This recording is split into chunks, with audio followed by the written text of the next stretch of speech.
Nah, dulu tahun 45 jumlah profesor, doktor bisa dihitung menjari. Orang Indonesia yang gelarnya profesor, doktor, insinyur bisa dihitung menjari, saudara. Tapi ada yang menarik, tokoh-tokoh kita kumpul, kiainya, cendekiawannya, orang-orang pintar kumpul, musyawarah, sepakat pilih Bung Karno sebagai presiden, pilih Bung Hatta sebagai wakil presiden. Bung Karno dan Bung Hatta, saudara, dipilih jadi presiden enggak lewat pemilu, enggak lewat DPR, enggak ngeluarin biaya triliun-triliunan, enggak ada kampanye ribut gontok-gontokan. Profesornya sedikit, doktornya sedikit, insinyurnya sedikit, tapi hasilnya Bung Karno, Bung Hatta, saudara, pahlawan nasional, bahkan merupakan tokoh internasional. Bagus tidak? Bagus tidak? Zaman sekarang nih profesornya ribuan, doktornya ribuan, universitasnya ribuan, cendekiawannya ribuan, saudara, luar biasa, partainya banyak, duitnya kaya, sampai bikin pemilu triliunan rupiah, itu korbankan semua, dapatnya fufu apa?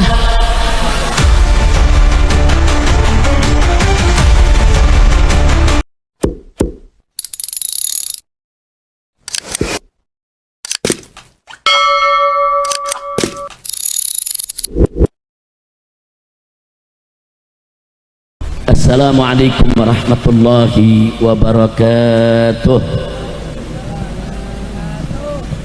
Bismillah walhamdulillah wala hawla wala quwwata illa billah.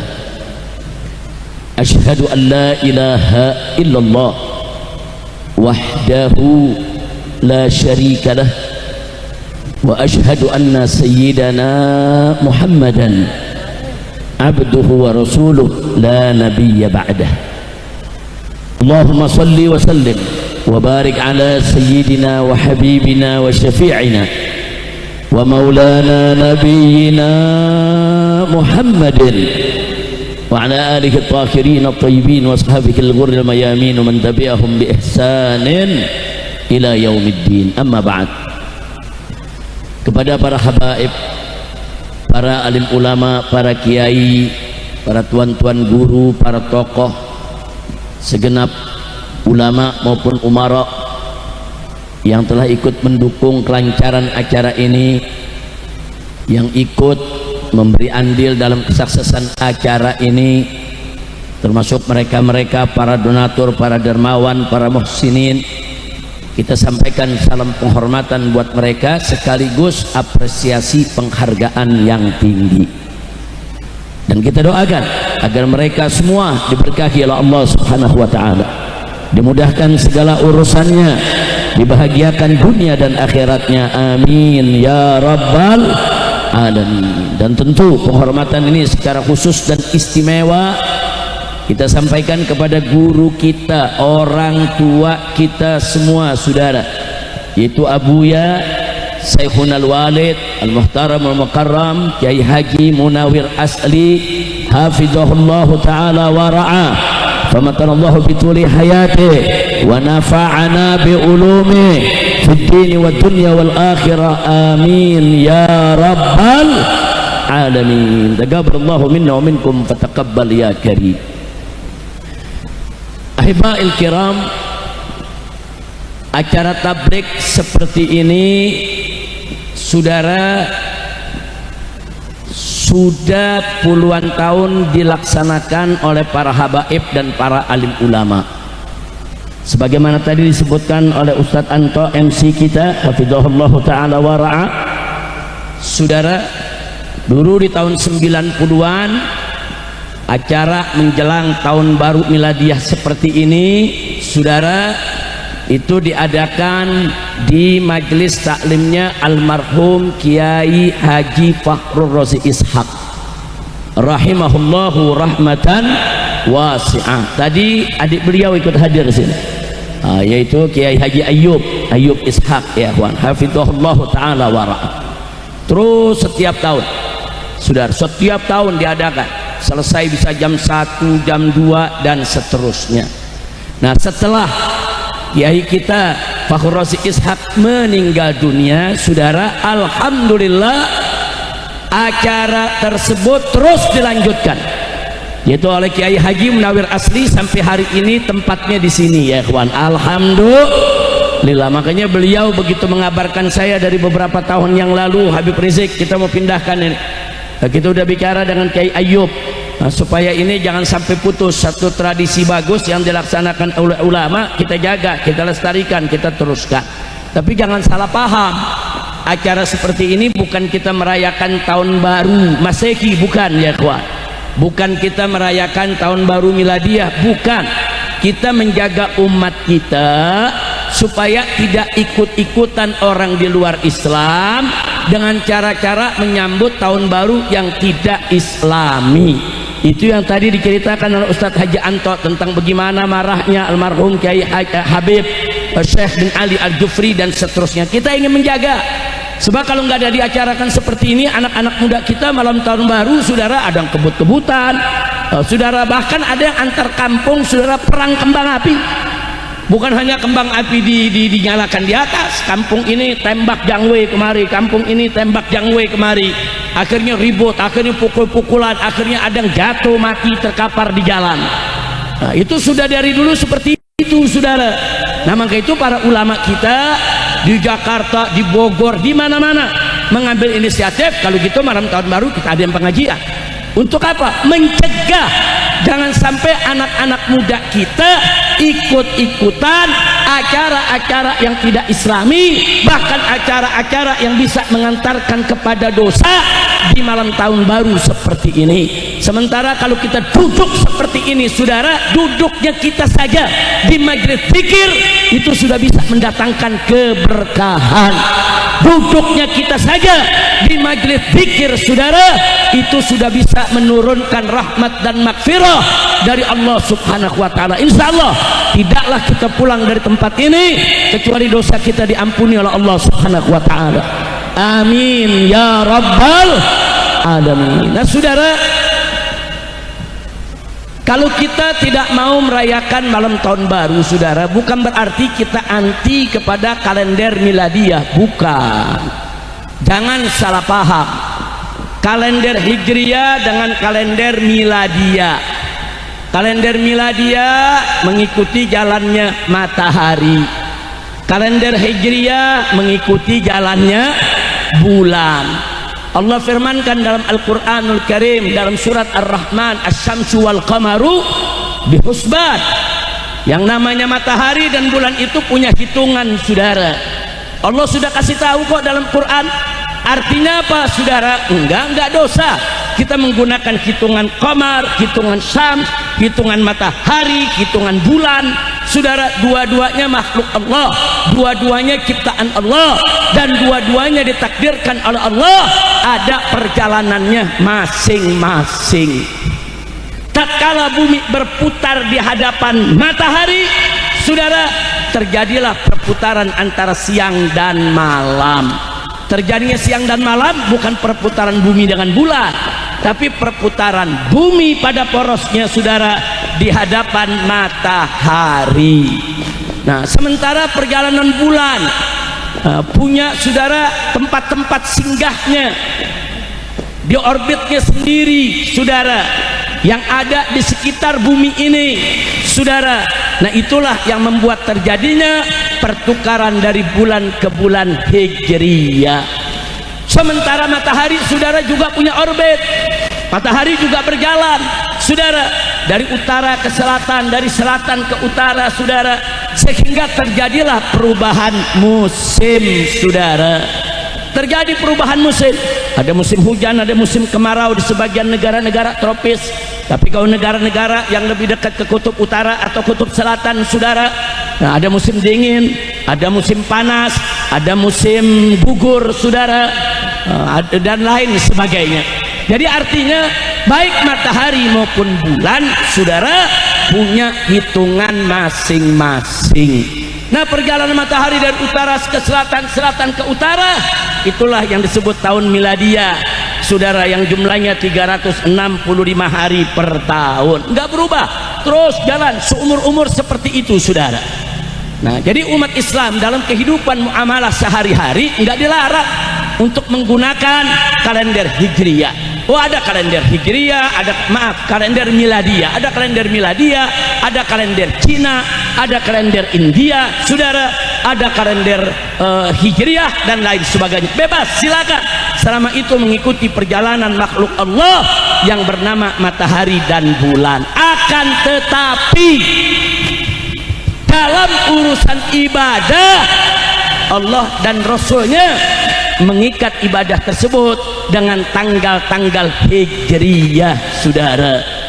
Oh, penetapan masuknya bulan Ramadan, bulan puasa, ikutin hijriyah, 1 Ramadan mulai puasa. Oh, kita Idul Fitri, ikutin kalender hijriyah, 1 Syawal kita Idul Fitri. Oh, menunaikan ibadah haji, saudara, ikut kalender hijriyah, saudara. Di mana, saudara, tanggal 10 haji, saudara, itu menjadi yaitu Idul Adha bagi kita semua. Ya, Islam menggunakan kalender hijriah, saudara, terkait dengan aneka ragam ibadah berkaitan dengan bulan. Lalu ada mengatakan, lalu apa enggak ada ibadah yang berkaitan dengan matahari? Ada. Waktu-waktu sholat ikut perjalanan matahari, saudara, ikut perputaran bumi pada porosnya, saudara. Oh, begitu datang fajar shadiq, kita mulai sholat subuh, saudara. Pada saat matahari, saudara, zawal tergelincir sedikit, saudara, ke arah barat, oh masuk waktu sholat zuhur, enggak ikut bulan, ikut matahari. Begitu juga waktu asar, waktu maghrib, waktu isya, dan seterusnya. Jadi Islam masuknya tanggal 13, 14, 15 daripada bulan-bulan hijriah setiap bulannya, saudara. Nah, kita mau tahu tentang peristiwa-peristiwa bersejarah, saudara. Kapan itu Isra Mi'raj? Oh, di bulan Rajab, tanggal berapa? 27, saudara. Kita enggak peringati dengan tanggal miladiah, yang kita peringati dengan tanggal hijriah. Silakan pakai kalender miladiah dalam urusan kehidupan sosial sehari-hari berbangsa bernegara, enggak dilarang. Tapi jangan sekali-kali melupakan kalender Islam, kalender hijriah yang berkaitan dengan ibadah kita semua, saudara. Nah, kira-kira jelas tidak? Paham tidak? Nah, ini sengaja saya sampaikan, Pak, Bu, sebab nih di tengah-tengah umat ada kelompok ifrat dan ada kelompok tafrid. Apa itu kelompok ifrat, saudara? Yaitu kelompok yang mentafsirkan agama secara berlebihan, al-mubalaghah. Jadi menafsirkan ajaran agama ini terlalu berlebihan, itu ifrat, saudara. Nah, kalau orang sudah punya sikap ifrat, menafsirkan, menerjemahkan agama, saudara, secara berlebihan, akhirnya jadi radikal, saudara. Lawannya apa? Tafrid. Siapa itu kelompok tafrid? Kelompok-kelompok orang yang menerjemahkan agama, yang menafsirkan agama bitaksir, saudara. Dia sering mengabaikan ajaran agama, dia ngentengin, dia gampangin, dikurang-kurangin, saudara. Akibatnya apa? Kalau sudah pola pikirnya tafrid, saudara, akhirnya dia menjadi seorang liberal yang seenaknya, semau-maunya, sebebas-bebasnya untuk menafsirkan, untuk menerjemahkan, saudara, teks-teks agama. Nah, kedua kelompok ini berbahaya. Ahlus sunnah wal jamaah, saudara, itu kelompok yang iktidal, kelompok yang adil, kelompok yang insaf, saudara, kelompok yang netral, kelompok, saudara, yang tasamuh, kelompok yang penuh toleransi, saudara. Kemudian kelompok tawazun, kelompok yang seimbang. Makanya Ahlus sunnah wal jamaah menjadi kelompok yang tawassut, kelompok pertengahan, bidun ifrat wala tafrid. Enggak ada ifrat di dalam Ahlus sunnah dan tidak ada tafrid dalam Ahlus sunnah. Ahlus sunnah tidak radikal dan tidak liberal, saudara. Alhamdulillah. Kira-kira yang saya sampaikan barusan jelas tidak, Bu? Paham, Bu? Sebagian paham, sebagian iya, ini apa sih ngomongnya, ada liberal, ada radikal, ada ifrat, ada tafrid. Gua baru dengar. Nah, baik, supaya jelas saya berikan contoh. Mau contoh, Bu? Mau contoh? Nah, contoh itu bisa mengantarkan kita kepada pemahaman yang lebih mudah, lebih gampang.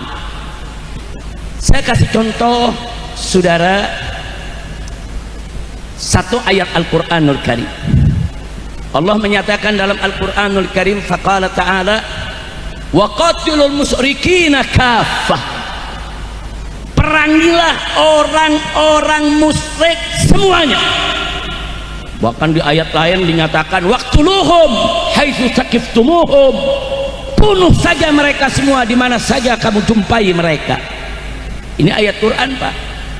Ini ayat Quran, Bu. Ini ayat apa? Saya mau tanya semua, jawab yang kompak. Ayat Quran firman siapa? Ayat Al-Quran kalam siapa? Percaya kepada Allah, yakin kepada Allah, beriman kepada Allah, siap taat kepada Allah, takbir. Allah yang berfirman dalam Al-Quran, saudara. Nah, ayat ini ditafsirkan oleh kaum liberal dan kaum radikal, saudara. Juga ditafsirkan oleh Ahlus Sunnah wal Jamaah. Kita lihat dulu kelompok radikal. Bagaimana kelompok radikal menerjemahkan atau menafsirkan teks-teks agama termasuk ayat Quran. Kelompok radikal mengatakan, tuh lihat, Allah yang suruh waqatilul musyrikina kafah, bunuh aja tuh orang musyrik semuanya. Jadi menurut mereka nggak ada toleransian. Pokoknya orang kafir, orang musyrik, semua musuh Islam, halal darahnya ditumpahkan, hartanya dirampas, bunuh aja, nggak apa-apa. Saya mau tanya, ini paham begini bahaya tidak? Jawab yang bahaya tidak? Ini namanya udah suruh bunuh aja, nggak apa-apa, semua orang kafir habisi. Nah, lalu bagaimana liberal melihat? Nah, gara-gara kelompok radikal, saudara, liberal gak mau kalah. Kata liberal nggak begitu menafsirkan Al-Quran. Ini kan perintah Allah dulu di zaman Nabi. Dulu di zaman Nabi ya konteksnya begitu, bunuh orang musyrik semuanya. Sekarang kita di zaman modern, ini ayat udah nggak berlaku lagi. Ini ayat udah kadaluarsa, udah keluar dari konteks, kata mereka, saudara. Ini ayat sudah tidak relevan dipakai di zaman ini. Biarkan ayat itu ada dalam Al-Quran dengan sejarah masa lalunya kita baca, tapi jangan kita amalkan lagi. Ini ayat sudah kadaluarsa, udah nggak laku. Perhatikan cara orang-orang liberal menafsirkan Al-Quran, saudara. Saya tanya, bahaya gak? Bahaya tidak? Bahaya, saudara. Yang satu berlebihan menafsirkannya, bunuh semua orang kafir. Yang satu lagi, saudara, mengabaikan konteks, nggak ada pakem. Dia bilang ini ayat udah nggak berlaku saat ini, udah ketinggalan zaman, saudara. Nah, ini berbahaya, baik radikal maupun liberal sama-sama berbahaya. Nah, lalu kalau Ahlus Sunnah bagaimana? Aswaja di tengah-tengah, enggak ke kanan, enggak ke kiri, enggak radikal, enggak liberal, saudara. Apa kata aswaja? Ya, kita memang diperintahkan oleh Allah untuk memerangi, membunuh orang. Tapi yang mana? Yang memerangi Islam, yang memerangi Islam, yang membunuh dan membantai kita. Makanya kalau nafsirkan Al-Quran, hati-hati, lihat lanjutan ayat, atau lihat ayat yang lain, atau lihat hadis-hadis Nabi yang menerangkan isi kandungan Al-Quran, saudara. Lihat dong lanjutan ayat, saudara. Wa qatilul musyrikina kafah kama yuqatalunakum kafah, saudara. Perangi itu orang-orang musyrik semuanya sebagaimana mereka memerangi kamu semuanya. Jadi kalau mereka perangi kita, perangi mereka. Subhanallah. Jadi Al-Quran itu nggak menyuruh kita bunuh semua orang kafir. Orang kafir yang duduk di negeri Islam bayar pajak, jadi warga yang baik, nggak ganggu umat Islam. Nggak boleh kita ganggu kafir zimmi, saudara. Orang kafir, saudara, dari negara kafir tapi yang punya perjanjian dengan negeri kita, janji damai, janji kerjasama, janji saudara saling satu membantu. Kalau warga dia datang ke negeri kita, nggak boleh kita ganggu, saudara. Orang-orang kafir yang di negerinya, saudara, karena membela persatuan perdamaian, akhirnya dimusuhi oleh pemerintahnya. Dia hidup di negeri kafir, tapi karena dia bela umat Islam yang tertindas, dia mau dibunuh, dia lari. Dia minta suaka politik ke negeri Islam, tinggal di negeri kita dalam perlindungan politik. Nggak boleh kita ganggu, saudara.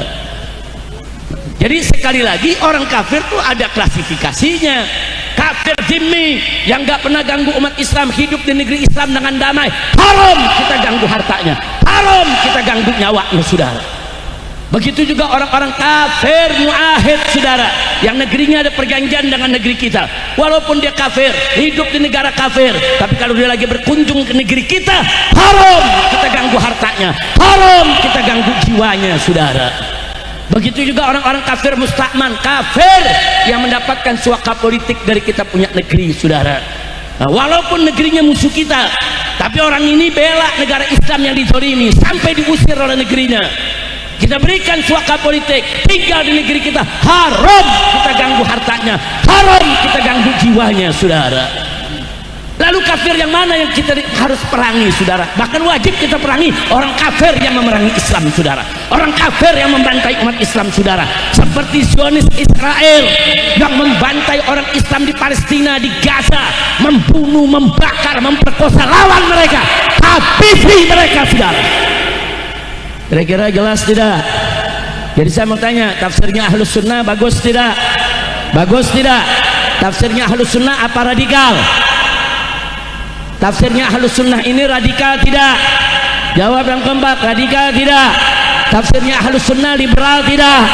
Enggak, saudara. Bagi Ahlus Sunnah itu ayat Quran, itu firman Allah. Amanna billah wa bima jaa anillah ala muradillah. Kami beriman kepada Allah dan kami beriman dengan apa saja yang Allah turunkan. Al-Quran kalam Allah, kami percaya, beriman dan berlaku sampai hari kiamat. Jadi kita bukan liberal, tapi dalam menafsirkannya jangan juga radikal. Nah, jadi Ahlus Sunnah wal Jamaah itu ada tengah-tengah, tawassut, saudara. Alhamdulillah. Kira-kira jelas gak beda radikal, liberal, dan aswaja? Tahu bedanya? Paham bedanya? Nah, jadi saya tanya sekali lagi, aswaja itu liberal bukan? Aswaja itu radikal bukan? Bukan, saudara. Jadi kita kalau dikasih contoh lebih mudah paham, Bu. Begitu ada contoh, mudah gak, Bu? Paham? Alhamdulillahirabbil. Nah, contohnya cukup satu atau tambah? Mau ditambah lagi contohnya? Betul? Hah? Mau ditambah? Baik, saya kasih satu ayat lagi, saudara. Dalam Al-Quran Allah menyatakan, faqala ta'ala, wa man lam yahkum bima anzalallah faulaika humul kafirun. Barang siapa yang tidak menerapkan hukum Allah, yang tidak menghukum dengan apa yang diturunkan oleh Allah, maka mereka semua adalah kafir. Firman Allah, saudara. Ayat Quran, saudara. Allah yang menyatakan siapapun yang nggak mau pakai hukum Allah, siapapun yang nggak menerapkan hukum yang diturunkan oleh Allah, mereka kafir. Itu bunyi ayat Quran, saudara. Sekarang mari kita lihat kaum radikal bagaimana memaknai ini. Apa kata mereka tuh ya? Pokoknya yang nggak pakai hukum Allah kafir, nggak peduli. Indonesia nggak pakai hukum Allah, negara kafir. Presidennya nggak mau pakai hukum Allah, presiden kafir. Rakyatnya nggak mau pakai hukum Allah, rakyat kafir. Pegawai negerinya nggak setuju dengan hukum Allah, pegawai negeri semua kafir. Sebab Allah menyatakan yang nggak mau pakai hukum Allah kafir. Luar biasa ini pendapat. Saya tanya, bahaya tidak? Bahaya tidak? Ini bisa semuanya jadi kafir, saudara. Presiden kafir, wakil presiden kafir, semua menteri kafir, bahkan kiai-kiai bisa dikafirin juga, saudara. Karena mereka lihat Indonesia nggak pakai hukum Allah, Indonesia nggak pakai hukum Islam. Kalau begitu Indonesia negara kafir. Nah, kalau Indonesia negara kafir, saudara, pemimpinnya kafir semua, pegawai negerinya kafir semua, gajinya haram semua, gaji orang kafir. Inna lillahi wa inna ilaihi raji'un. Saya tanya sekali lagi, pandangan begini bahaya tidak? Bahaya tidak? Itu kaum radikal tuh pandangannya. Ini bukan cerita hoax, saudara. Ini di tengah-tengah kita yang berpendapat macam ini ada, saudara. Hati-hati di luar ahlus sunnah. Makanya saya ingin memberikan warning, peringatan agar generasi muda kita khususnya, apalagi Gen Z, saudara, yang ada saat ini, jangan sembarangan menerima informasi hanya melalui medsos. Nanti pemikiranmu dirusak, ideologi kamu dirusak, kamu diracuni dengan pemahaman-pemahaman yang keluar daripada pemahaman Islam. Na'udzubillah min dzalik, saudara. Nah, lalu bagaimana liberal menafsirkan ayat tadi, saudara? Wa man lam yahkum bima anzalallah fa ulaika humul kafirun. Apa kata liberal? Ini ayat intoleransi. Ini ayat seperti ini ayat provokatif. Ini ayat diskriminatif. Ini ayat gak boleh kita pakai. Ini ayat kok jadi radikal begini, sedikit mengkafir-kafirkan seenaknya aja. Nggak apa-apa. Yang memakai hukum Islam silakan, yang memakai hukum Barat juga boleh. Nggak apa-apa, nggak ada kewajiban untuk memakai hukum Islam. Yang mau silakan, yang nggak mau ya sudah. Katanya ini pemikiran liberal begini bahaya tidak? Bahaya tidak? Sama bahayanya dengan radikal. Yang satu kelewat batas mentafsirkannya, yang ini semau gue menafsirkannya. Inna lillahi wa inna ilaihi raji'un. Lalu bagaimana sikap Aswaja, Bu? Kata Aswaja, enggak begitu tafsirnya. Wa malam yahkum bima anzalallah fa ulaika humul kafirun. Barang siapa yang tidak mau menerapkan hukum Allah, menghukum dengan apa yang diturunkan oleh Allah, mereka adalah kafir. Dibagi-bagi oleh ahlus sunnah, yang kafir yang bagaimana? Yang kafir yang jahidan. Yang kafir itu memang yang menolak, nggak percaya dengan hukum Allah, yang menentang melawan hukum Allah, kafir. Sepakat ulama, saudara. Tapi kalau dia nggak menerapkan hukum Allah, bukan dia nolak, bukan dia nentang, tapi posisinya memang lemah, nggak berdaya, saudara. Mau bilang apa? Atau posisinya memang sedang dalam tekanan. Kalau dia pakai hukum Islam langsung diembargo, saudara. Rakyat nanti mati kelaparan. Atau mungkin juga dia, saudara, menerapkan hukum Islam, dia nggak tahu, dia nggak ngerti apa itu hukum Islam, perlu disadarkan dulu. Nah, menurut ulama yang seperti ini jangan dikafirkan dulu. Yang nggak tahu dikasih tahu, yang lemah diperkuat sampai nantinya dia berani terapkan hukum Islam. Yang di bawah tekanan kita bantu supaya dia terbebas dari tekanan, bukan mengkafirkan, saudara. Kira-kira jelas tidak? Jelas tidak, saudara? Jangankan kita cerita hukum Islam, Indonesia nih sekarang, ibu-ibu, bapak-bapak, anak muda kalau belanja banyak yang pakai kris, tahu kan? Ada model kartu ATM bayarnya pakai kris, tahu kan? Itu Amerika dan Eropa kalang kabut, saudara. Dia katakan kalau Indonesia pakai kris, maka kami akan embargo Indonesia, kami akan boikot Indonesia, kami akan persulit utang piutangnya. Kenapa? Karena mereka kalang kabut. Dengan adanya kris, banyak uang masyarakat beredar, masuknya ke tangan orang Indonesia juga. Mereka maunya kita bukan pakai kris, saudara. Maunya nih kita pakai visa, saudara. Kartu visa dan kartu sejenisnya. Jadi kalau kita bayar, uangnya masuk ke mereka. Lagi diancam Indonesia, stop itu kris, nggak boleh itu dipakai lagi.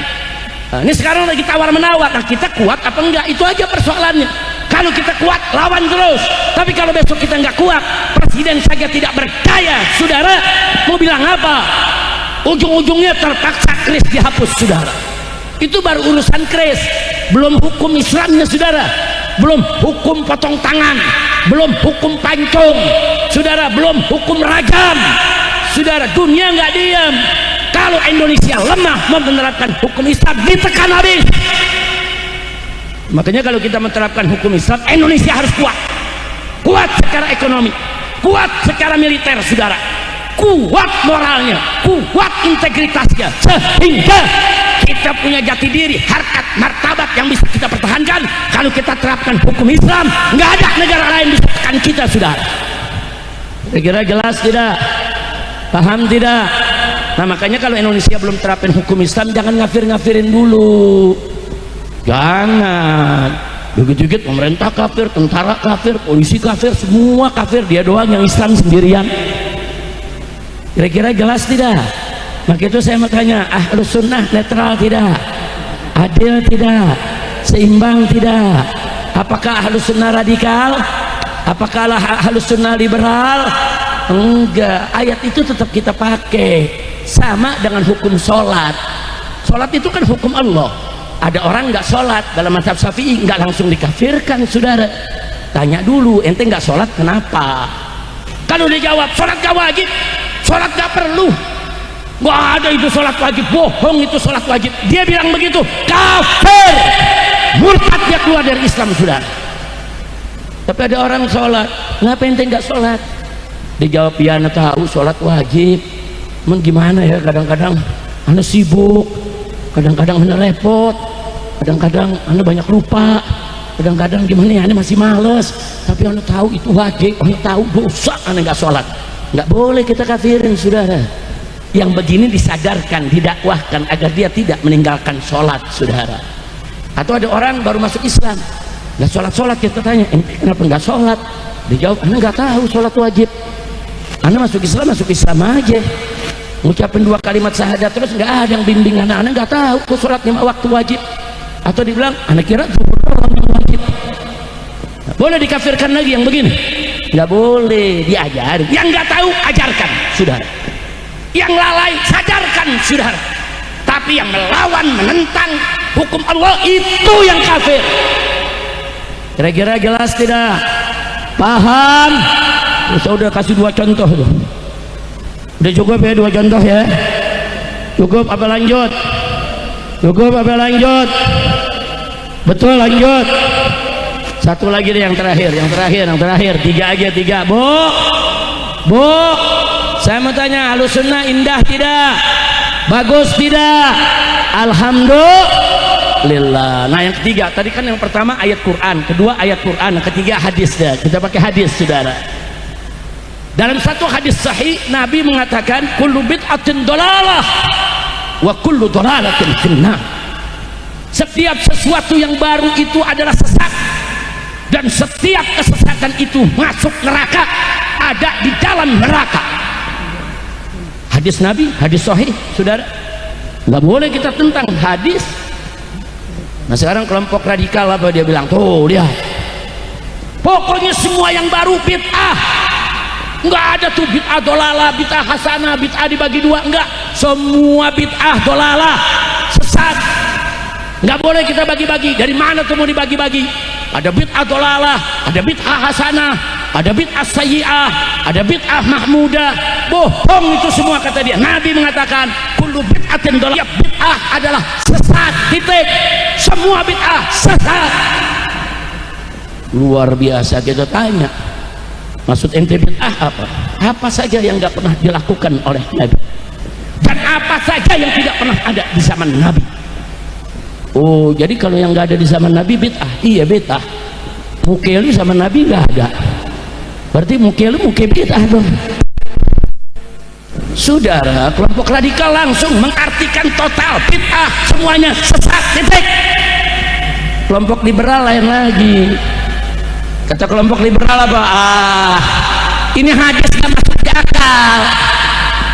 Setiap hal yang baru itu sesat, nggak masuk di akal. Mobil baru, motor baru, kapal terbang baru, mic baru.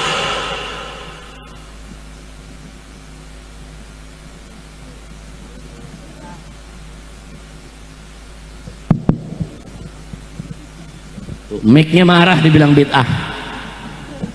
Lanjut, dia bilang banyak yang baru bukan bid'ah, nggak dolalah, bagus, kata dia.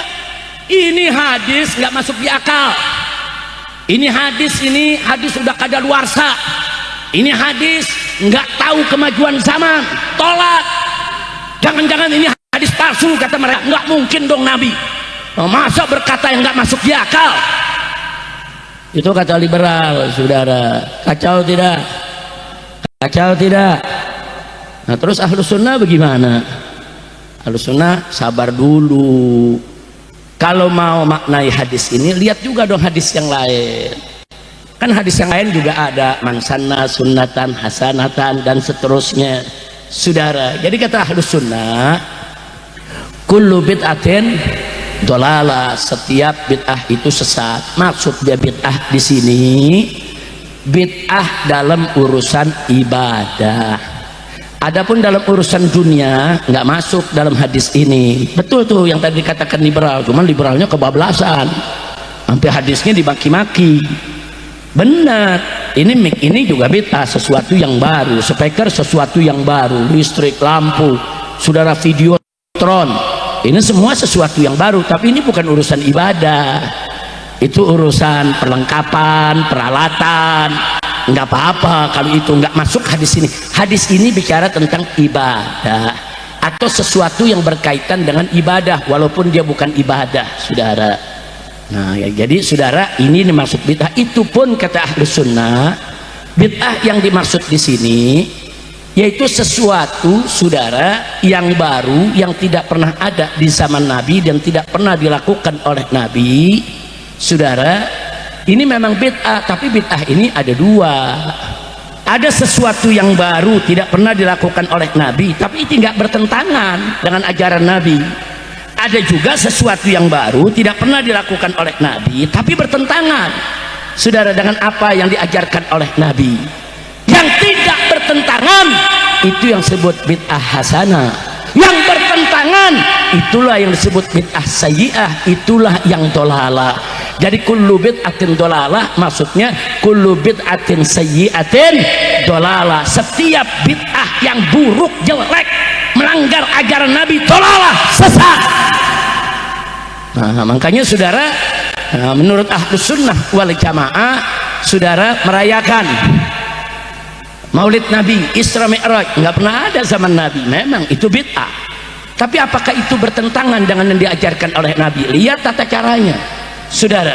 Kalau bikin maulid, baca Quran, baca sejarah Nabi, saudara, baca sholawat, ada ceramah agama, bagus tidak? Bagus tidak? Nah, dalam acara tersebut umat dikasih makan, umat dikasih minum, bagus tidak? Dalam acara tersebut ada silaturahim antar umat, antar ulama, bagus tidak? Apa bertentangan dengan Islam?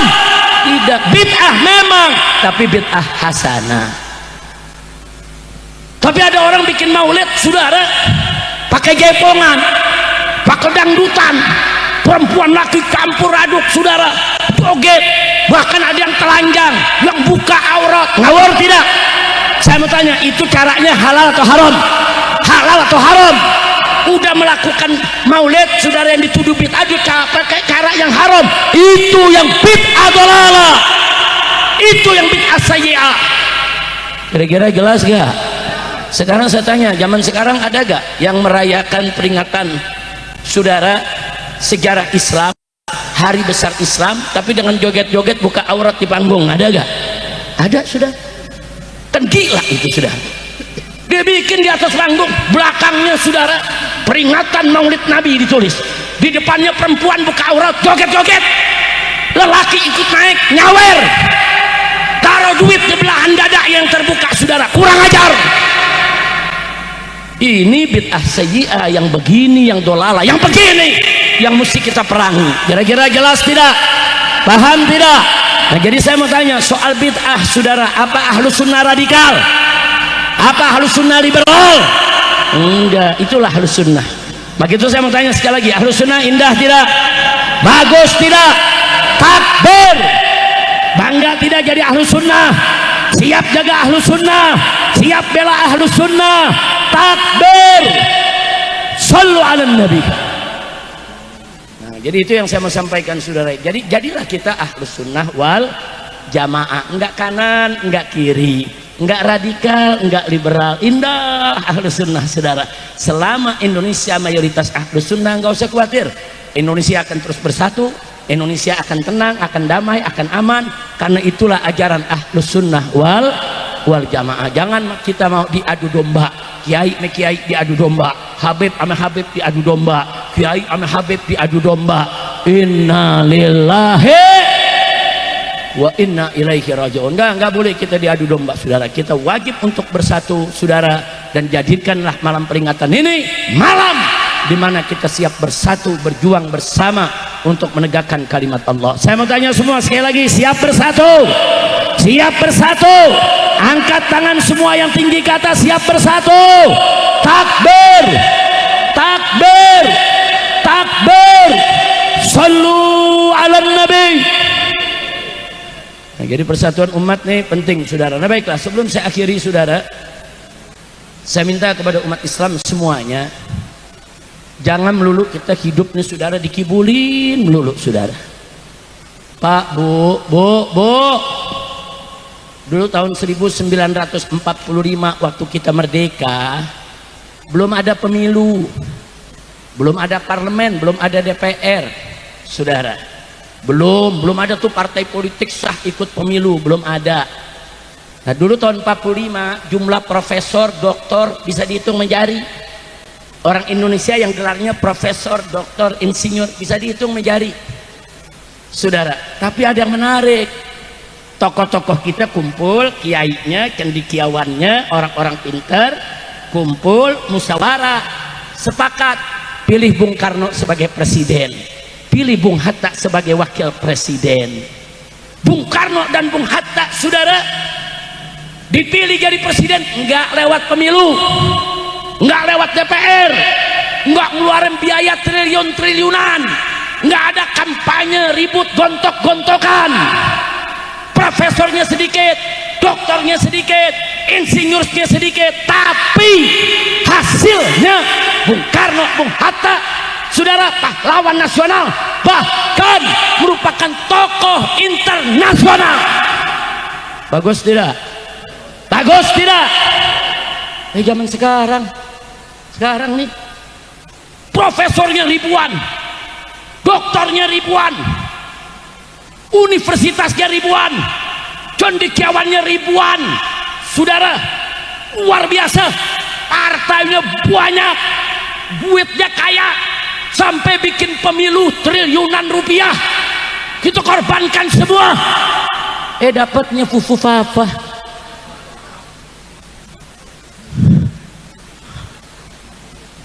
Saya tanya jujur, kacau enggak? Jujur kacau tidak? Kacau tidak? Astagfirullahaladzim, kan mestinya kalau profesornya banyak, doktornya banyak, partainya banyak, DPR-nya kuat, udah gitu pemilunya berapa triliun untuk Pak Kiai kemarin? Triliunan. Mestinya kan hasilnya lebih hebat dari Bung Karno, lebih hebat dari Bung Hatta dong. Betul? Betul? Kita ini dibodohin terus, saudara. Ada orang-orang sok pinter mau mengatur kita punya republik.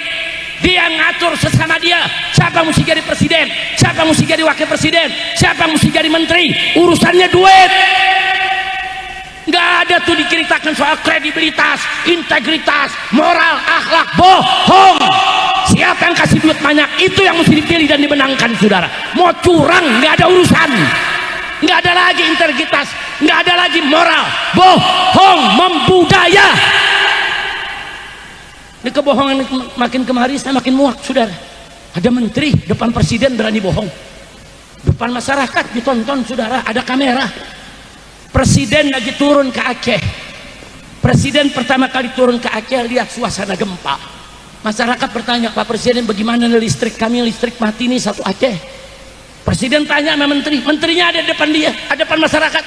Pak Menteri, bagaimana listrik? Udah beres, Pak, udah nyala 93%. 1% belum nyala, sudah. Depan presiden dia berani bohong. Bohong. Jadi ada yang tanya, Habib, kok sekarang jadi bohong kok enak banget begitu dikerjain? Orang bohong kan biasanya bohong ngumpet-ngumpet biar orang nggak tahu, betul? Bohong terang-terangan, saudara. Inna lillahi wa inna ilaihi raji'un. Ini ada apa? Udah gitu kadang-kadang tipu-tipu, saudara. Bukan bohong lagi, tipu-tipu. Ini penipuan lebih tinggi dari bohong nih. Ini kakak adik, yang satu kakak, yang satu adik.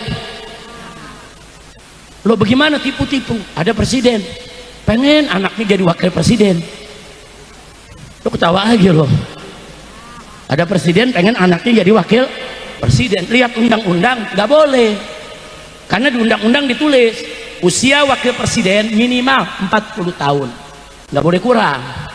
Karena 40 tahun itu sendiri dalam Islam sinur rusd, sempurnanya kedewasaan akal seseorang umur 40 tahun, saudara. Makanya Nabi diangkat menjadi Rasul usia 40 tahun. Udah bagus nih Indonesia bikin peraturan. Mau jadi presiden, jadi wakil presiden, minimal 40 tahun, jangan kurang. Ya presiden lihat, waduh ini peraturan nggak boleh, gue pengen anak gue jadi wakil presiden. Ya paling nggak kan kalau anak gue jadi wakil presiden nanti 5 tahun ke depan bisa jadi presiden. Tapi gimana nih undang-undang, saudara?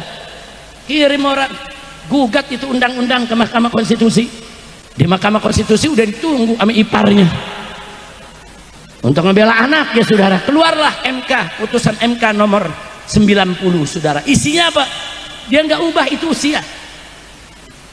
Usia presiden dan wakil presiden tidak boleh kurang dari 40 tahun. Nggak ada, nggak ubah, cuma ditambahin syarat jadi presiden atau wakil presiden berusia minimal 40 tahun atau pakai atau pernah menjadi kepala daerah. Masuk tuh barang, masuk gak tuh barang, masuk gak tuh barang. Karena anaknya jadi wali kota di satu kota, saudara. Gila ini negeri, gile saudara. Aturan dirobah-robah, kacau tidak? Ada lagi jenderal baliho, lo kenal ya? Udah usia nih jenderal, matanya kurang awas. Loh kok Habib bisa kurang awas? Ya kampung saya kan namanya Petamburan, dia baca Petempuran. Dia kirim tentara, dia kepung Petamburan. Ini dia saudara, kurang awas matanya. Dia pengen anaknya masuk Akmil, Akademi Militer, supaya nanti anaknya bisa jadi jenderal, nurunin dia. Kiai pengen anaknya jadi kiai, betul. Jenderal pengen anaknya jadi jenderal, betul. Presiden pengen anaknya juga jadi presiden, betul. Dia pengen anaknya saudara. Nah, masuk Akademi Militer ada syarat tinggi. Kalau tingginya kurang 1 senti aja nggak lolos. Dia lihat syaratnya, wah nggak bisa, anak gua pendek, nggak bisa. Lalu apa yang terjadi? Dia suruh ubah saudara, ubah, turunin sentinya supaya anaknya gol, diturunin. Kacau tidak? Ayo jawab yang keempat, kacau tidak? Kacau tidak? Itulah Indonesia. Kalau saya bicara begini, Habib Rizik bicara politik, Habib Rizik benci pemerintah. Gue bukan benci pemerintah, lu obok-obok aturan. Ada nanya lagi, Habib ini sekarang lagi rame nih, ini si Fufu Fafa katanya nggak lulus SMA. Dia cuman kursus, diakui setingkat SMA, tapi tercatat di KPU katanya S1. Saya mau tanya, itu jujur atau bohong? Jawab yang lengkap, jujur atau bohong? Bohong saudara, baik atau buruk? Saudara mau jadi presiden, wakil presiden nggak lulus SD nggak apa-apa, nggak lulus SMP, SMA, nggak sarjana nggak apa-apa, asal dia pintar, dia amanat, dia jujur, dia berani. Saudara nggak apa-apa, cuman jangan bohong. Jangan bukan sarjana ngaku sarjana, nggak pernah masuk SMA ngaku. Wah, rakyat 275 juta dibohongin semua, saudara. Saya tanya, kacau nggak? Kacau nggak? Udah sampai di sini aja gue ceramah. Ya bukan, kalau gue terusin tensi naik. Begitu darah naik, kepala gue sakit lagi. Udah cukup deh, lu terusin lagi di rumah. Nah, jadi saudaraku udah bohong, kita dikadal-kadalin. Naudzubillah men. Ntar kalau kita protes nih, Habib Rizik radikal. Waduh, kapan gua pernah jadi radikal? Gua Ahlus Sunnah wal Jamaah, betul? Betul. Gua baru dengar suara keras radikal. Tadi sudah saya jelaskan, radikal itu apa, liberal itu apa. Kita ini bukan radikal, kita amar ma'ruf nahi munkar. Kira-kira jelas tidak? Nah, baiklah ya ikhwan, itu saja yang saya mau sampaikan, tapi saya minta doa. Nah, insya Allah hari Ahad besok sore setelah pengajian rutin di Markas Syariat Petamburan. Saya undang nih semua, insya Allah hari Ahad besok jam 8 pagi sampai jam 12 di Petamburan itu ada majelis taklim rutin plus kita ada seminar soal tadi itu. Temanya saudara, deliberalisasi dan deradikalisasi melalui aswajaisasi. Saudara, apa itu deliberalisasi? Apa itu deradikalisasi? Nanti akan dijelaskan. Apa itu aswajaisasi akan dijelaskan. Ada 3 doktor yang kita undang, saudara, dan 1 doktor sebagai yaitu daripada moderatornya. 3 doktor yang kita undang, Profesor Doktor Saudara Muhammad Baharun, saudara. Nah, insya Allah beliau akan ikut hadir. Beliau dulu lama duduk di majelis ulama kita. Yang kedua adalah Profesor Dr. Hamid Zarkashi, rektor universitas yang ada di Gontor, saudara. Beliau termasuk anak daripada pendiri Gontor. Nah, beliau kawan saya dulu waktu kuliah di Malaysia saat mengambil S2, saudara. Kemudian yang ketiga Profesor Dr. Adnin Armas, saudara. Nah, beliau ini yang ketiga murid daripada Profesor Nagrib Alatas, jago kalau soal perang pemikiran, saudara. Nah, sengaja kita undang nih dokter-dokter, nanti bicara apa itu deliberalisasi, apa itu deradikalisasi, apa itu aswajaisasi. Nah, diantaranya seperti yang saya jelaskan tadi, cuman dengan bahasa yang lebih ilmiah, dengan bahasa akademisi, dengan rujukan-rujukan yang jelas. Moderatornya saya punya mantu, yaitu Dr. Habib Hanif Al-Attas. Habib Hanif Al-Attas 3 bulan yang lalu telah berhasil ikut ujian S3-nya dan sudah memperoleh gelar doktor. Ijazahnya asli, bukan palsu, Bu ya. Bu, Pak, ini saya undang dokternya semua ijazahnya asli, bukan palsu, bukan. Ini ijazah asli semua, bukan dokter karbitan, bukan dokter hadiah juga, bukan. Dokter dengan menulis disertasi diuji. Alhamdulillah. Nah, saya undang semua, saya akan buka acara tersebut, saudara. Kita mulai dari jam 8 pagi sampai jam 12 siang di Petamburan. Nah, insya Allah sorenya, saudara, ba'dal maghrib saya dengan rombongan saudara akan berangkat ke Aceh. Kita ingin keliling di Aceh dan kita ingin terus lanjutkan perjalanan ke Medan. Di Medan juga kita keliling sampai kita Tapanuli sana. Kemudian kita akan lanjutkan juga perjalanan ke Sumatera Barat, saudara, ke Bukit Tinggi, ke Agam, tempat-tempat yang terjadi bencana.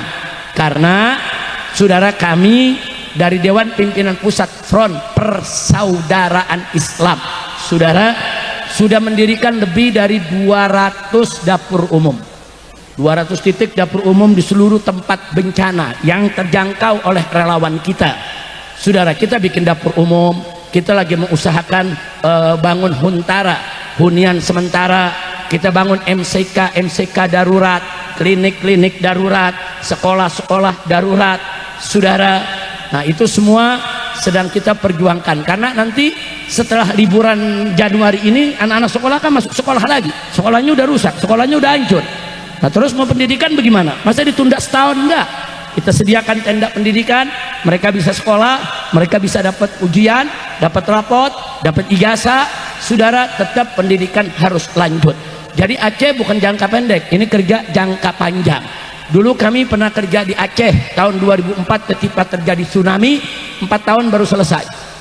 4 tahun baru bersih, relawan FPI sudah pulang semua. 4 bulan pertama itu yang kerja habis-habisan. 2 tahun lumayan agak berat, masuk ke tahun 3, tahun 4 sudah agak ringan, tahun keempat sudah bisa kita lepas, saudara.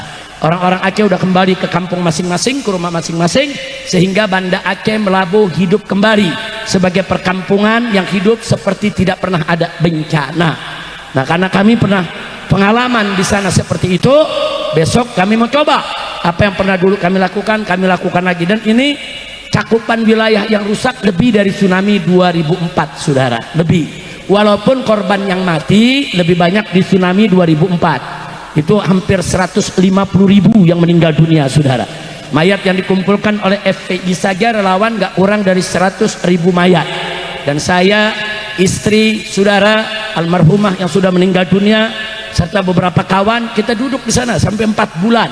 Kita tinggal dalam tenda di dalam komplek kuburan makam pahlawan. 4 bulan kita lihat sudah bersih, baru saya pulang. Tapi relawan nggak boleh pulang dulu. Separuh kita pulangkan, separuh kerja terus. Karena banyak kerjaan-kerjaan yang belum selesai. Nah besok, insya Allah saya dengan kawan-kawan akan datang ke sana, kontrol bagaimana kita punya dapur, apa perlu diperpanjang, apa perlu ditambah. Terus kita mau lihat juga mana daerah-daerah yang belum tersentuh, karena banyak jembatan putus. Saudara, ada relawan-relawan kita tuh angkat beras, jalan puluhan kilo baru sampai ke kampung yang jembatan putus, saudara. Nah kadang-kadang makanan itu mesti kita lempar dulu. Bagaimana caranya itu beras bisa ke seberang sungai dulu. Nah itu kita gunakan tambang, tali dan lain-lain, saudara. Nah jadi sekali lagi kita mau kontrol semua daripada dapur-dapur yang sudah kita bangun. Kita mau lihat apa yang bisa kita lakukan ke depan. Nah kemarin saya dapat pertanyaan dari seluruh posko FPI yang ada di Aceh, karena masyarakat bertanya, FPI bagaimana ini hukumnya? Ini kayu-kayu gelondongan banyak, kita potong-potong aja buat kita bikin rumah. Nah, karena kan rumah mereka hancur dengan kayu-kayu gelondongan, saudara, hancur lebur. Tapi karena mereka orang-orang beragama, nanya dulu, mau tahu boleh gak nih, saudara? Nah mereka tanya ke bupati-bupati mereka lapor ke pusat belum kasih jawaban, saudara. Nah saat itu saya sudah berikan jawaban ke semua posko, kalau pemerintah menanggulangi bencana dengan baik, tertib, fokus, serius, rapi, semua diganti rugi, rumah dibangunin, saudara, mereka bisa kerja seperti sedia kala, maka ikuti aturan pemerintah. Kalau pemerintah bilang jangan diambil, jangan diambil. Kalau pemerintah bilang ambil sebagian, ambil sebagian. Kalau pemerintah bebaskan ambil semua, ambil. Itu kayu-kayu gelondongan. Tapi kalau pemerintah nggak ngurus, nggak serius, nggak fokus, banyak orang kelaparan. Akhirnya yang mati kelaparan lebih banyak daripada yang mati kena air atau lumpur. Kalau pemerintah nggak jelas, ini bantuan turunnya kapan, rumah mereka kapan dibangun, nggak jelas, saudara. Maka saya sampaikan ke posko-posko FPI di Aceh, di Sumatera, ambil itu kayu semuanya, ambil, beli senso, beli alat potong, saudara, potong itu kayu, bikin balok, bikin kaso, bikin papan, bikin rumah, saudara, bikin pintu, bikin jendela dari kayu, bikin rumah buat orang-orang yang rumahnya hancur, saudara. Setuju tidak? Setuju tidak? Takbir. Sampai hari ini pemerintah pusat belum kasih sikap, tapi Gubernur Aceh sudah mengeluarkan pernyataan, rakyat saya yang nggak punya rumah mau bangun rumah lagi, ambil lagi itu kayu-kayu gelondongan, ambil lagi itu kayu-kayu gelondongan, potong buat bangun rumah lagi, saudara. Nah kalau Gubernur Aceh sudah nyatakan begitu, rakyat nggak usah ragu-ragu lagi, kerjain aja. Nah soal nanti pusat nggak setuju, saudara, ya pusat nggak setuju mesti jelas dong, nggak setujunya kenapa? Kenapa? Anda sudah turunkan semua bantuan, Anda udah bangun itu rumah mereka, ini udah sebulan lebih, udah 30 hari lebih, Anda udah kasih itu duit, Anda udah bereskan itu kampung-kampung mereka yang hancur lebur. Bahkan ada pengusaha datang bawa eskavator, saudara, kirain mau bantu masyarakat singkirin kayu-kayu gelondongan, ternyata bukan, nyari kayu gelondongan yang ada nomornya. Oh ini nomor perusahaan saya, oh ini punya pabrik saya, itu yang mau diambil, dinaikin truk, dia mau bawa pulang, kan kurang ajar, saudara. Mestinya yang begini ditangkap, sita harta, bagikan ke orang-orang yang kena bencana, betul? Takbir. Jadi tolong doakan supaya kami bisa ke sana dengan aman selamat. Dan terakhir, saudara, ada beberapa aktivis yang sedang bela bencana. Beberapa orang di antara mereka baru kemarin ada kejadian, rumah mereka, tempat tinggal mereka diteror, saudara. Ada yang dikirimi kepala babi, ada yang dikirimi bangke, ada yang dikirimi darah, ada yang rumahnya dilempari bom molotov, saudara. Kita nggak tahu siapa itu yang kerja, siapa itu yang suruh, tapi yang jelas mereka biadab. Aktivis-aktivis menyuarakan kebenaran. Kenapa mereka diganggu? Kenapa mereka dipersalahkan? Kenapa mereka diteror? Berarti ada yang nggak beres di bencana tersebut, saudara. Kalau itu betul-betul musibah, saudara, murni memang musibah karena hujan, saudara, nggak ada yang ketakutan untuk dibongkar apa sebabnya, saudara. tapi memang ada penjahat yang menggundulkan hutan, yang membuat tanah longsor, yang membuat banjir besar, yang mengakibatkan orang korban nyawa, korban harta. Takut ini dibongkar, takut terbongkar, takut ditangkap, mereka kejar siapa saja yang bicara tentang bencana. Kurang ajar. Saya tantang mereka itu semua, saudara, yang ngancam, yang intimidasi, yang teror. Hei, saya bicara tentang Aceh, mau apa kalian? Saya bicara tentang bencana Sumatera Barat, bencana Sumatera Utara. Saya bersama rakyat. Ada apa? Kalian mau teror? Kalian mau intimidasi? Kalian mau bunuh? Kurang ajar. Begitu saya ajak semua saudara, jaga para aktivis kita. Jaga tuh para aktivis kita yang menyuarakan kebenaran. Jangan diganggu. Mereka menyuarakan kebenaran, mereka bela rakyat. Ini bagaimana ganti ruginya? Mereka bela kebenaran, kenapa hutan digunduli? Jangan begitu dong. Nah, jadi saudara, itu yang saya mau sampaikan. Jadi insya Allah saya tidak sendiri, beberapa pengurus dari FPI akan ikut, ada dokter juga mendampingi saya, karena saya baru selesai operasi, masih pemulihan, jadi harus ada dokter yang terus mendampingi saya di setiap perjalanan. Maka itu kepada hadirin hadirat dimanapun anda berada, termasuk yang mendengarkan rekaman ini, tolong dimaklumi, kadang-kadang ada acara yang saya nggak bisa datang, karena kalau pasca operasi nih penyakit datangnya bisa mendadak. Kadang-kadang kita udah siap, saudara, udah pakaian, udah mau jalan, tahu-tahu diserang penyakit, nggak bisa jalan. Nah, jadi ada beberapa acara saya nggak bisa datang, digantikan oleh para menantu saya, ada Habib Hanif, Habib Muhammad bin Hussein, Habib Husin Segaf, dan lain sebagainya. Dan kadang-kadang digantikan oleh kawan-kawan saya, ada Kiai Sobri, ada Kiai Awid, saudara. Alhamdulillah. Cuman saya perlu menyampaikan di sini permohonan maaf bagi yang sudah ngundang. Mereka udah masang foto lagi di baliho, akan dihadiri oleh Habib Rizik. Ternyata Habib Rizik nggak datang. Nanti kesian, nanti umat pikir dia bohong. Oh, ini panitia ngebohong nih, nggak ngundang Habib, tapi ternyata dia pasang foto. Enggak begitu. Banyak di antara mereka memang udah undang saya. Mereka memang saya udah janjikan akan datang. Mereka berhak untuk pasang foto tersebut di baliho. Hanya sayanya yang berhalangan. Ini kejadian nih 3 bulan terakhir. Saya jarang ceramah. Kadang-kadang ceramah sehari, seminggu sakit, ceramah 2 hari, 2 minggu sakit ya kawan. Tapi alhamdulillah minggu ini, sepekan ini, sudah dari kemarin pagi siang malam saya ngisi, hari ini begitu juga, alhamdulillah. Ini berkat doa daripada Abuya, itu Kiai Haji Munawir asli, saudara, yang ketemu di mana-mana selalu saya minta doanya. Kiai doain, Kiai di majelis-majelis bacain Fatihah, doain biar saya ini dapat tamam sehat wal afiyah. Nah, karena saudara-saudara kita di Aceh juga udah menanyakan mana Habib Rizik, yang di Sumatera juga, Sumatera Barat nanya mana Habib. Ini masyarakat kami ini butuh support, butuh nasihat, kita pengen istighosa bareng sambil kita duduk bareng, apa nih yang kira-kira bisa kita bantu, saudara. Nah, karena itu saya mau tanya sebagai penutup, semua siap bantu Aceh, siap bantu Sumatera Utara, siap bantu Sumatera Barat, siap bersatu, takbir, sallu ala nabi. Nah, itu saja yang bisa saya sampaikan. Akhirnya sebagai penutup, yuk rame-rame kita baca sholawat badar. Karena dalam sholawat badar kan ada doa, ilahi salimir ummah minal afati wan nikmah. Ya Allah, selamatkan umat ini ya Allah dari segala bencana, segala musibah, saudara.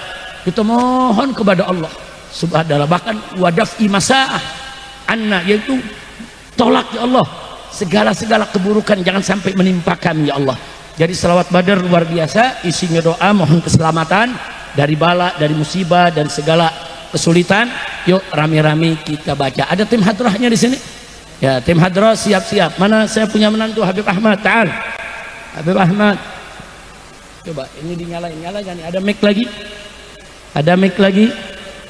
Baik, ini baca sholat. Nyalain mic yang satu, silakan. Salatullah salamullah ala taha rasulillah.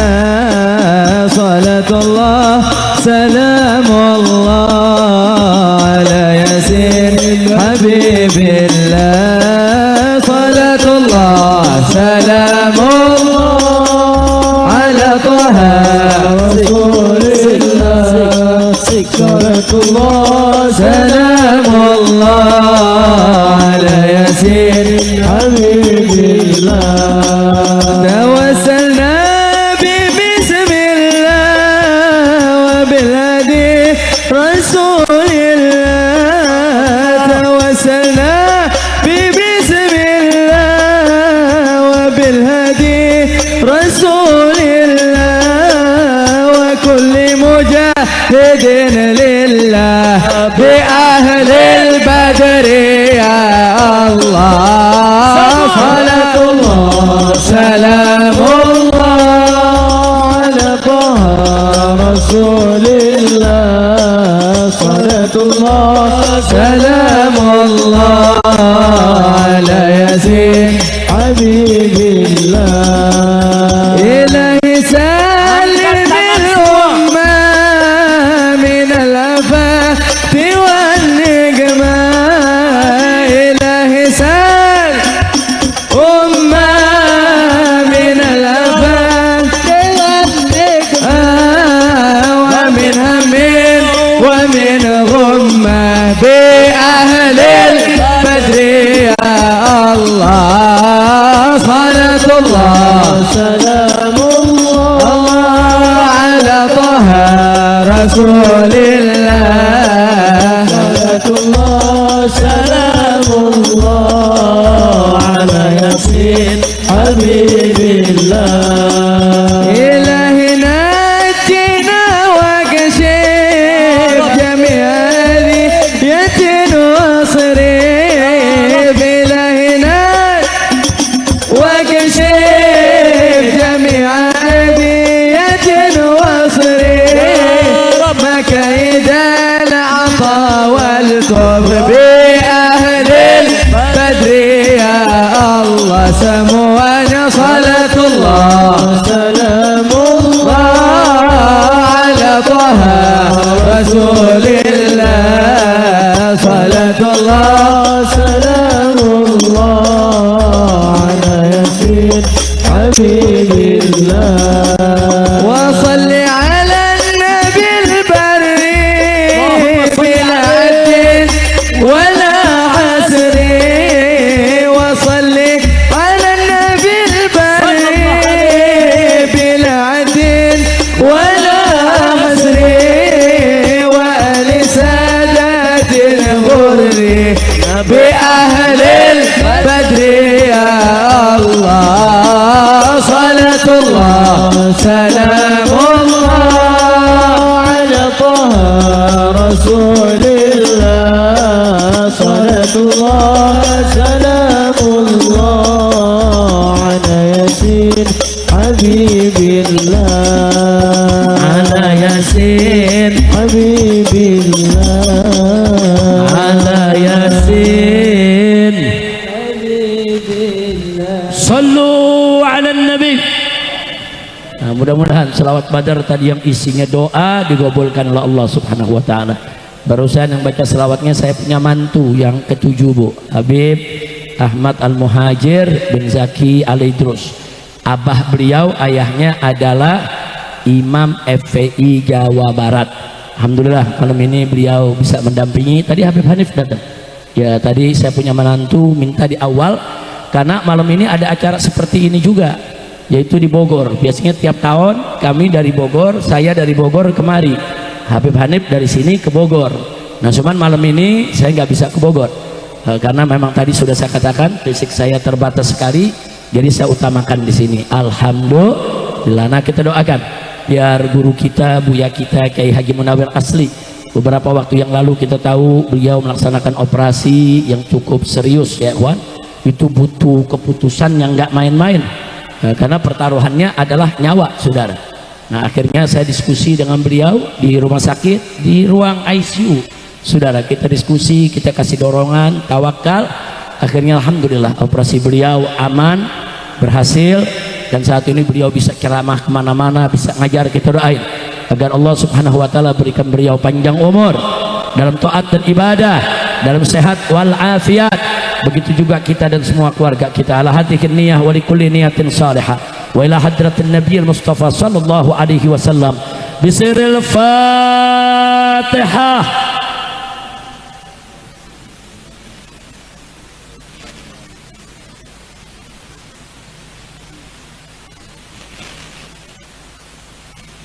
Taqabbalallahu minna wa minkum fataqabbal ya karim. Sekian yang bisa saya sampaikan. Terima kasih atas segala perhatian. Mohon maaf atas segala kekurangan, kesalahan dan kekhilaafannya. Hadani Allah wa iyyakum ila siratil mustaqim. Wassalamualaikum warahmatullahi wabarakatuh.